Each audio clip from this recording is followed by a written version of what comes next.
Hey guys, Xfox here. Check it out. I'm going to be opening up or unboxing the Syma, I'm probably saying it wrong, X1, the 2.4 gigahertz Helidome, or what they call is what's called the Helidome. Probably very, very similar, guys, to the MQX that you guys have sort of seen before. I actually got that over here. Gonna do a little side-by-side comparison just so you guys can see it, as for the scale of this. And, I was actually very impressed with this unit when I saw it at the demo where it was able to, flip very easy, be controlled very easy. I haven't flown this particular one yet, but I want to see how it is. I want to see how it reacts comparison to the MQX there by Blade. So you guys can check it out. It comes basically all ready to fly. Just got to charge the stuff up. So I'll go ahead and unbox this thing.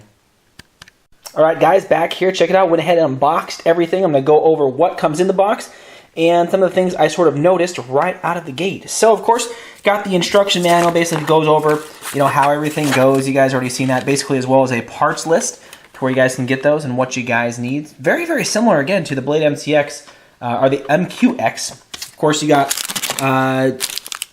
replacement front and rear rotors, basically one of each, so a whole new set. These things were pretty indestructible from what I've seen, but you're gonna break one sooner or later. Of course, you got only one battery, not one came in it, so it's just sort of blank there.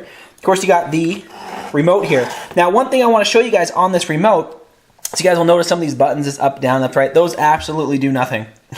They're just there. They don't click anything. But the actual screen, as you guys can see it, as you go up on the triggers here, you guys can see some of the things move. But the actual buttons here don't do anything. It takes 4 batteries, which is great. Unlike the other one, if you guys remember, it takes 6, only because you can charge the unit from the actual controller itself.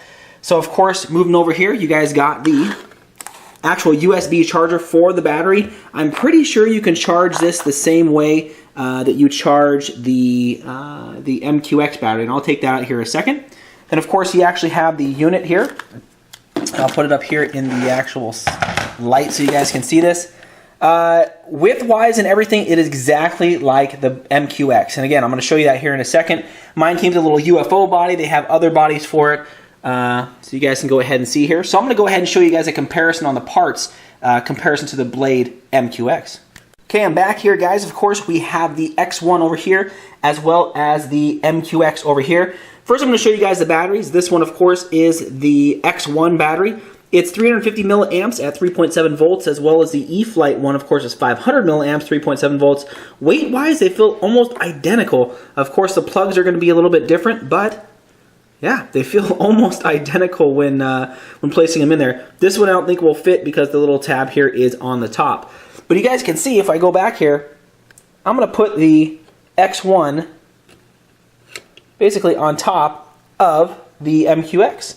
You guys can see here, it is width-wise identical. The parts almost look, well, I mean, with the exception of, some of these openings here, is pretty much the same. Flip this over so you guys can see some of this, compare it.